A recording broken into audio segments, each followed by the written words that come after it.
Dual representation. Can I work with a buyer and a seller at the same time? That's today's talking points on The Den. The Den, powered by the Lyons Group, where we talk real estate, entrepreneurship, and personal growth. We're a small team of partners sharing what we've learned along the way. Backed by over $500 million in real estate sales and over 2,300 successful transactions. You'll hear from proven experts and industry leaders with a fresh take on what's happening in real estate and beyond. Welcome to The Den. Hello, everyone. Welcome to this episode of The Den. And today we're going to be talking about dual representation. Is it fair for me as a listing agent to work with both the seller and the buyer at the same time? Are there pros, cons, disadvantages, everything in between? But before we get to that, let me introduce my friends, my partners, my co-hosts, the fellow members of the Lyons Group. To my right, Paul, Hammy the Rockberry, Aspen the Ninja Groen, and the boss, Shannon Martinez. My name is Ben Duality Lyons. Have you ever read the definition of duality? I don't believe so. I think it sums me up. Let me just read it to you here real quick. I have a question. We've done over 100 of these, and we've all had the same nicknames. Yeah. When do we get to change it up? Duality, dude. Yeah, you get a new one every week. Yeah. And I get them without approval, too. I know. Yeah. Right. I just, off the cuff. So duality refers to the state or quality of having two distinct, often opposite parts, elements, or principles existing simultaneously. Yeah. Yeah, that pretty much sums me up. The duality of man. Yeah. The Jekyll and Hyde, right? Yeah. But beyond duality, we have dual representation in real estate. And that's really the talking point today. Is it fair? Is it right? Is it appropriate for an agent to work with both the buyer and the seller at the same time? And how is that navigated? How is that even possible? But I can tell you this, it's been done a lot, many times over the years, many times by myself and others, and some have been successful and some have not been successful. So let's start first. Shannon, I'm coming to you. All right. We have a thing called agency. We touched on this last episode. And we have a thing called a transaction broker. Can you describe or tell our audience what's the difference between agency and a transaction broker? Because I think there's a lot of confusion. People say, oh, that's my buyer's agent, which is fine to say, but some people intend that will have intent behind it, that it's an agency agreement, and it may not be. So explain a little bit. So I would say just the simple version would be basically an agent can work on your behalf, can make decisions on your behalf, can speak on your behalf. With a transaction coordinator, we're basically facilitating the transaction. So I'm working for you, but you are still the one in charge. That's kind of the simplest version I can give you of that. So as a transaction broker, you're helping facilitate, right? Correct. And as an agent, you are actually performing acts for the buyer or seller? You can. Yeah. So give some examples. Well, say we got say I'm representing Paul and I get an offer on his property and I think this is a great deal. Maybe there's a time constraint and I decide we're going to go ahead and take this because this is in his best interest and I would like to see him have this one. And I can go ahead and accept that on his behalf. And then I come to Paul and Paul may say, that's not really what I had in mind. Yeah. I could not do that as a transaction coordinator or as a transaction broker. I could not do that. I would have to go to Paul and Paul would have to make those decisions. So that would be kind of the main difference I would say that you would see between agency and a facilitator. So you could actually enter Paul into a contract if you were working in an agency capacity. Yes. I mean, not all agents do that. I'm not saying that if you have agency that they're going to do that on your behalf, but they have the right. They can do that. They can speak for you. They can decide, if you're going to pay a fee that you may not want to pay, they can decide, are you going to close on this date instead of this date? They can, they can make those decisions. Whereas as a facilitator of the deal, I would have to go to Paul and say, here are the terms. Are you okay with all of these? Or, and we could discuss them one by one and he would make the decision. And then I in turn would go back and maybe, put that in writing and present that for him. But he would be the one in charge, not me being the one calling shots. Which one do you feel more comfortable with? Oh, I would not want to do agency. I would not want to do agency. I can say in all the years I've done real estate, I have never once, and I know we don't do it now. But it used to actually be on all of our purchase agreements back in the 90s. It was there. And even I think maybe in the early 2000s too. Early 2000s. That? We had to select. There. We had to choose. Yeah, you had to choose how you were going to be represented. And you could do that. I can say my first quite a few years in real estate, being new, you always take more precautions. I think I'm not saying I'm just wild and crazy as I get older, but now I'm a little more confident in things that I do. But in my early years, I can remember if I would get a call on one of my properties, I'm more than happy to tell you about it. But if I had somebody interested, I always say, let me get you with somebody in my office. Because I just kind of wanted to stay away from that. I wanted to have that arm's length. And I'm more comfortable with it now, but I don't think I ever would have been okay with dual agency. I don't know how you can really do dual agency. Yeah. Dual representation you can do. Dual representation, I can understand. Dual agency is a different ballgame. So Aspen, who or what profession would owe agency when you're dealing with? Yeah, what profession beyond realtors? Lawyers. Lawyers. What are some other examples, or what are some examples that a lawyer owes you when they enter into an agency agreement with you? They owe you confidentiality, reasonable care, accounting. Oh, geez. I'm going to forget them all. What is it? Old car? Is that what it is? Mm-hmm. Yeah. Yeah. Obedience. Loyalty. What's the D? We don't do it very much. We don't do it very much. So it's okay that I don't know them all. Yeah. Property managers do. I want to say that. So in our industry, they still do that here. But that's essentially kind of they owe you a lot more than what a broker would. Yeah. And you would expect that an attorney could enter you, after having a conversation and consultation and you're working on a project together, that they could enter into a contract on your behalf. Mm-hmm. Is that fair to say? Yeah. Yeah. And so I would expect the same thing. I think there's a level of professionalism there. And of course, understanding the role of an attorney that, you have some expectations there. As far as a real estate broker, I don't know if everyone expects that or would know that that's possible, that if I enter into an agency agreement with Aspen, that she can sign on the purchase contract and say, yeah, we'll take it.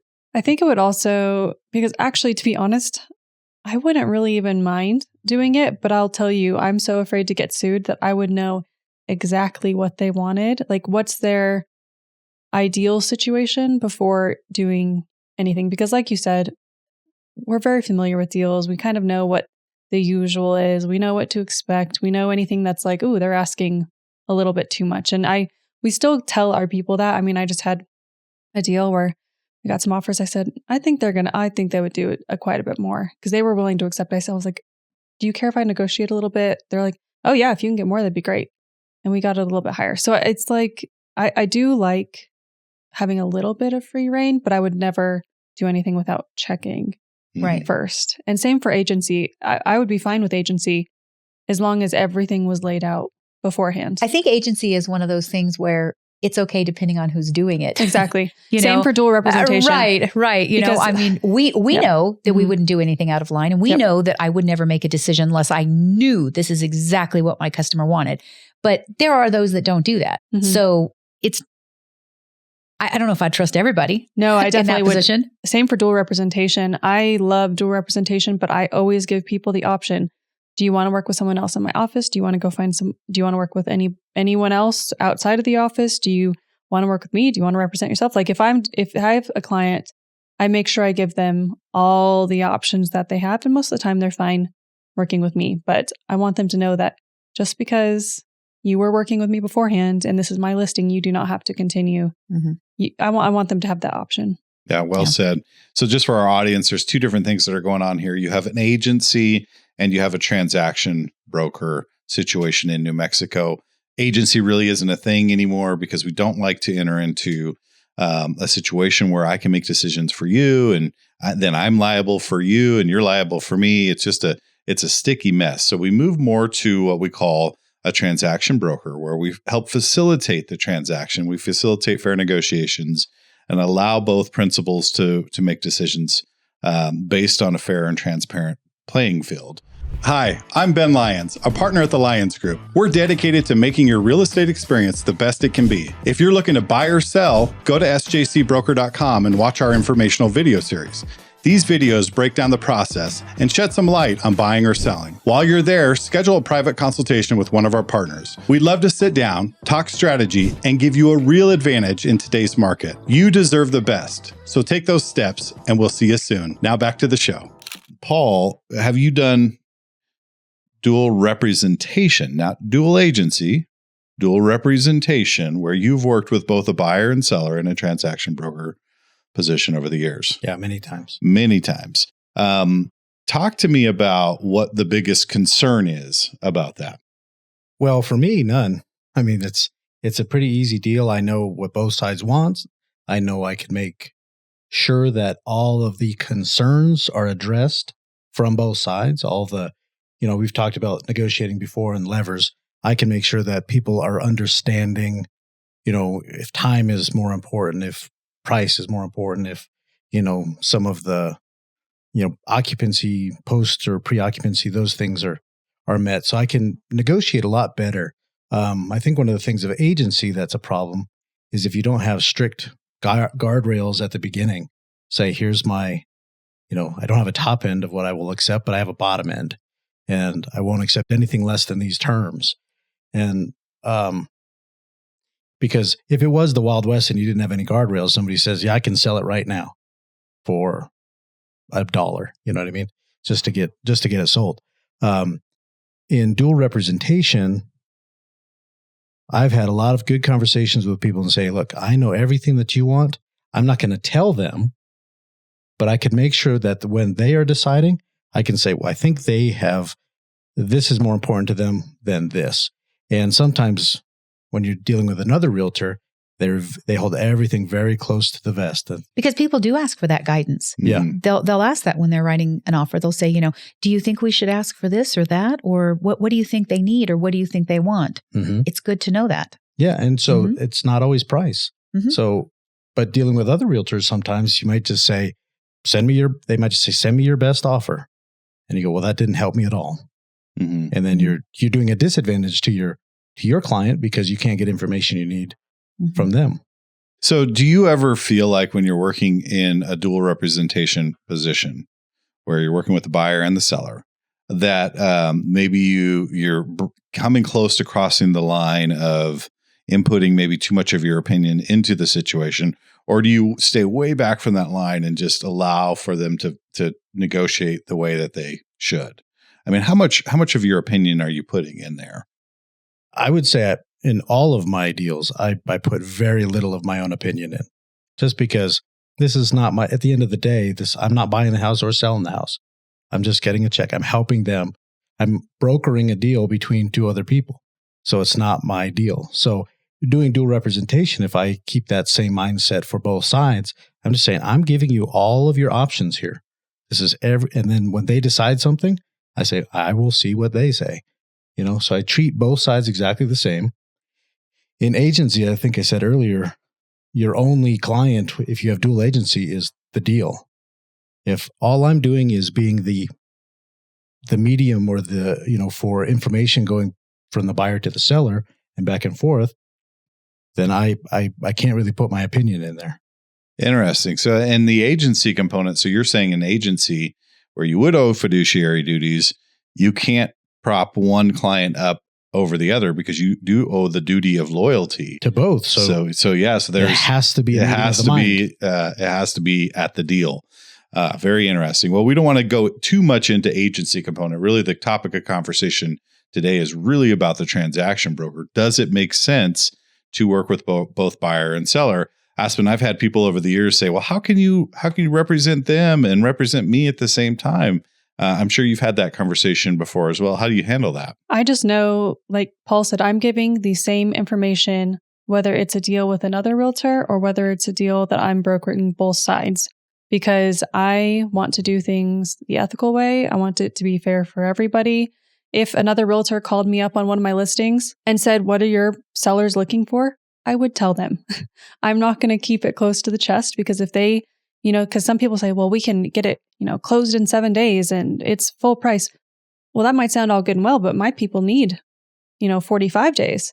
So just because it sounds like the best deal doesn't mean that it is. So I can tell them, they would like a post-occupancy agreement, or it really is just price, or they don't want to haggle on inspections in a month. They'd rather just deal with everything right now. So I'm going to tell people the exact same thing, whether it's another realtor or whether it's me to a buyer side. So I think you can represent both ways, just like you always would. I'm going to be doing what's best for my clients. And you know what? Maybe that we're doing the deal and it's on the buy side. I also have no problem saying, you know what, this deal, I don't like forcing deals together. If we're having to just really crush them together and make it work, maybe this isn't the best deal. But I also don't give, I do give opinion. I say, I think we could do this, or I think we should do this, or I think you maybe want to ask for this. I will give opinion, but not opinions about decisions. It's more just, here's all of the information. I think we can maybe do a little bit of this or this, but it's really up to them. Versus there's only been one time really ever that I can think of where I was like, just so you know, I don't think this is a bad deal. I have to say it just because of my own, morals and ethics. I don't think you're getting a good deal on this. I think your loan is way too high. I think we're trying to force this together. And they still decided to, I was like, it's ultimately your decision. But I want to tell you from my experience this. And they were happy with it and they were fine to move forward and they appreciated me telling them. So dual representation side, if you're being honest and upfront and have integrity, it really shouldn't be any different. So let me piggyback on that just a little bit. So in that instance where you did say, hey, you interjected your opinion a little bit. I really don't think this is a good deal. The interest rate's not good. The terms aren't good. This, that, and the other. Was that in a dual representation? It was not. It was not. Okay. And but it wasn't about the house or the price. It was really the loan side. I was like, this is not. I see. This is not normal. This is 3 times what I'm seeing right now. Yeah. And it's because they were trying to do a specialty type of loan, whatever. I did want to say this is not typical. I think that was on my deal. It was on your deal. Yeah. I recognize the one you're talking about. Yeah. So didn't go through. Yeah. And it did. It went through. Yeah, it did. Okay. I think in the long run they'll be good for it. But I did not like the loan terms for your buyers. Exactly. But I just wanted to tell them, hey, this is a lot higher than what we're seeing. If you're okay with it, I'm okay with it. But I do think it's my responsibility to tell. And I would have told them that even if I was on the sell side too. Okay. Because just for ethics and morals, I think it is important to tell people this is. And that therein lies, this. I want to go a little bit deeper on this because therein lies the rub with some people, right? Now you told them that it wasn't a good deal to buy my house and you're representing, both of us. How do you square that? How do you square that? Because I don't want anyone to get screwed over. And I'm not saying, I'm not going to tell them the price is too high. You're really overpaying for this house. That's not my business. That's up to you and what you're comfortable paying. Mine is more, this is really out of the ordinary. I think you need to maybe shop around a little bit, or maybe, let's say the loan thing is kind of a unique situation. I've really only had to come back once like this where I was like, oh my goodness, this is bad. But again, they were more than happy and capable to pay it. So that was kind of a moot thing. Let's say a septic inspection came back and they had to redo the whole system. I'm just going to give everyone the information and let them decide what they would like to do. I'm not going to, you never want to try and squash a deal. Sure. But telling people information, trust that people are going to make the best decision for themselves. Well, I want to say, you make a great point about putting your opinions into things. I say I don't, but I do in a different way.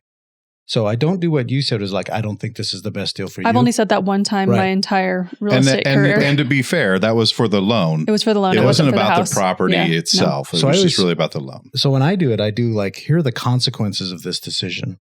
So I had one that was, I could have said, you're being absolutely insane about what you're thinking of doing. Somebody had just bought a brand new house, do construction with their girlfriend. They moved in with the kids and everything, decided they were going to split up. So they were going to sell the house and he was going to move somewhere else. And the market had really picked up since they had bought the house. He went from a brand new construction to a 30-year-old double wide, and the payments were going to be higher. So instead of saying, this is crazy, don't do it, I just said, got out all of the payments and everything that I said, this is going to be this price or stay here and this is this price. I said, which one do you want? And he goes, well, obviously I'm going to stay here. So my opinion was, I wouldn't have done that if I didn't interject my opinion, but I kind of don't say in you my give the opinion. options. Yeah. So it's just and that's all the our options. job is to give everybody all the information so that they can make a good decision. Yeah. Mm-hmm. Yeah. Now, Shannon, you were concerned about working in a dual representation capacity for many years. What got you over that hurdle, and how do you handle dual representation now? I don't know. I guess it was just experience. And after a while, you start realizing, it's not as scary as you think it is. I think when you're newer, you start worrying, am I going to cross a line? Because you don't know what you can say or not say yet. You're still learning that side of it. I think it's kind of scary. And I was always of the mindset of, I would rather do a little less business and do it better rather than have more business and take risk. I never was really a risk taker when it came to, when it comes to my clients, I take little risk, Yeah. I mean, I'm always just, I'm going to give you as much information as I can. I'm going to tell you everything that I can and everything that I know and everything, all, whatever I can to help you make good choices. I don't ever want to leave anything to chance, but I think after a while you start realizing, you can walk the line between two and represent both very well. And, you can ask people, do you mind if I let them know that that's going to be your most important thing you have to have? And most of the time they'll say, no, please do tell them, like, that's all I want out of this deal. I got to have this, you start learning that you can work back and forth with people pretty easily. Like you said, as long as you're always doing the right thing by everybody, it's pretty easy to stay on track and stay out of trouble.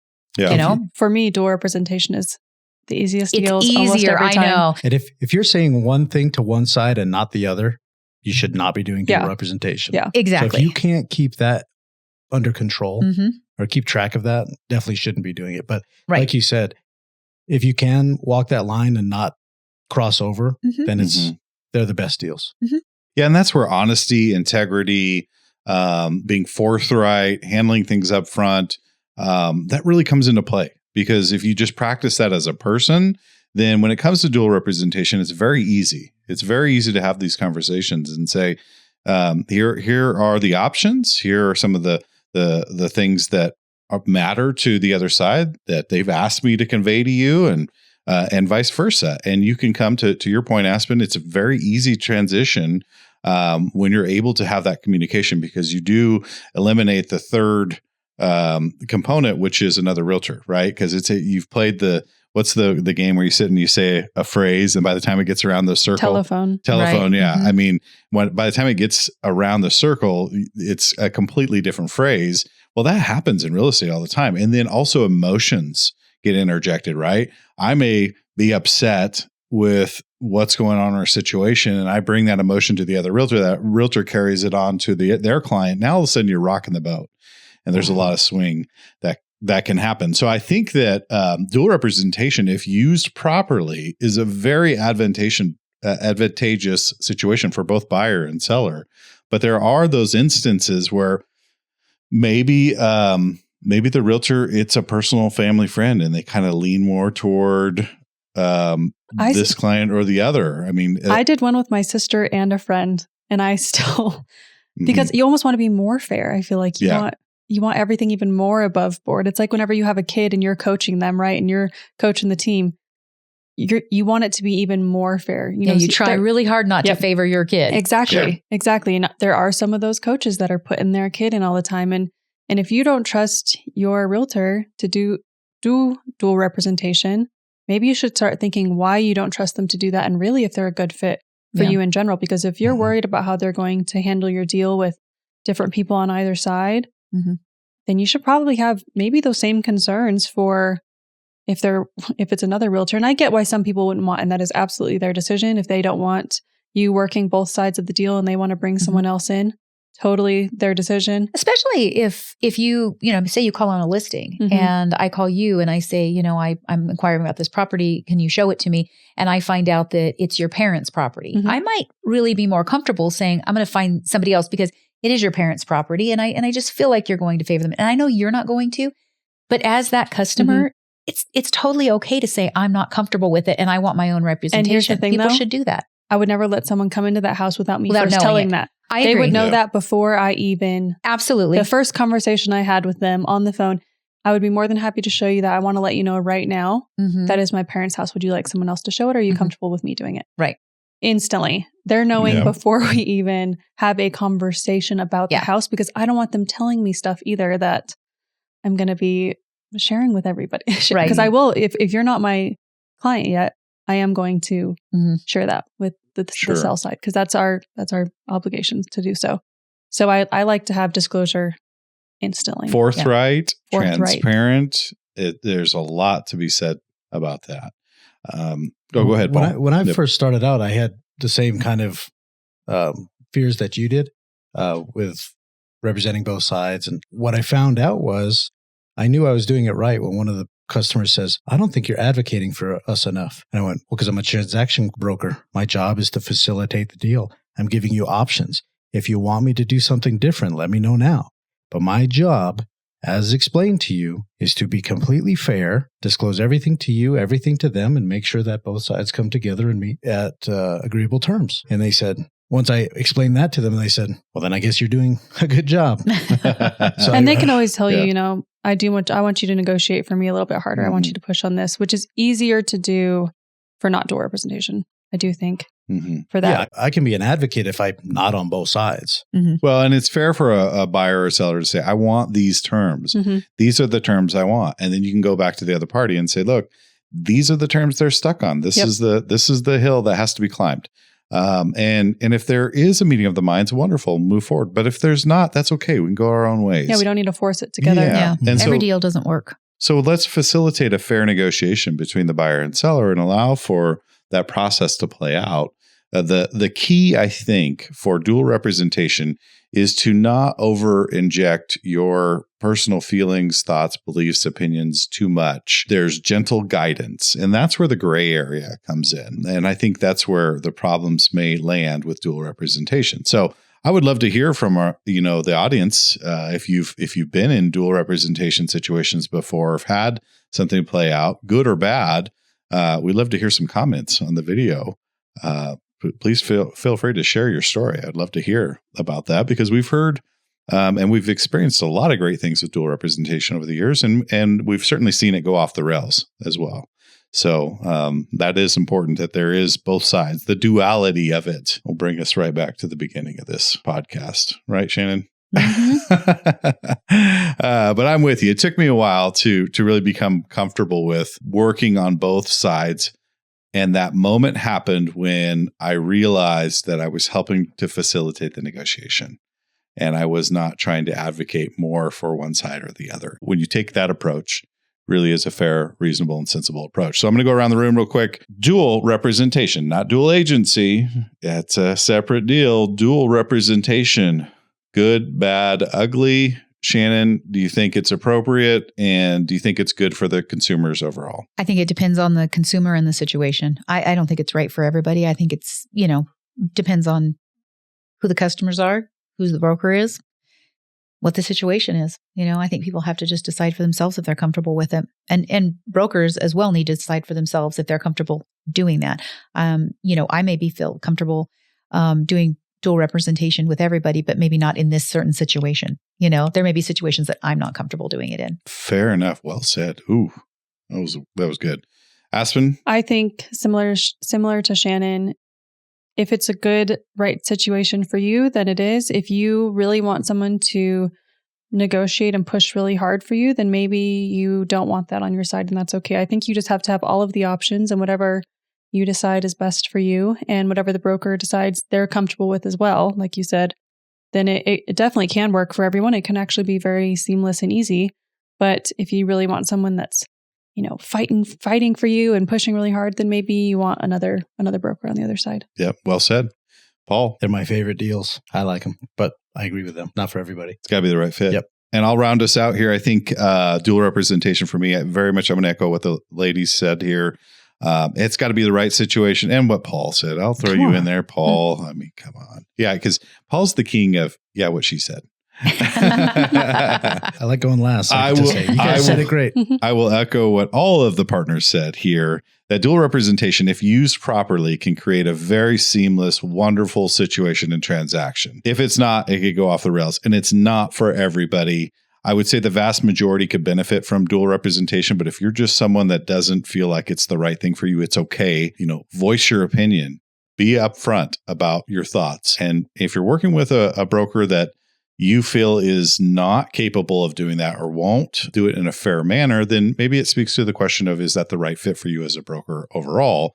And that's okay as well. As a client, as a customer, you need to be paying attention to those things because those situations arise. So thank you. Great conversation. We appreciate you listening to this episode of The Den. If you like our content, please like and subscribe to our YouTube channel. Of course, you can go to our Facebook page. We have all kinds of great information coming out on that. And you could always go to sjcbroker.com and sign up for a personal consultation from any one of us here at the Lyons Group. We'd love to sit down with you, whether you're buying or selling residential or commercial. We can give you an advantage in today's market. Thank you for listening to this episode of The Den. Until next time, we'll see you then. Thanks for tuning into The Den, powered by the Lyons Group.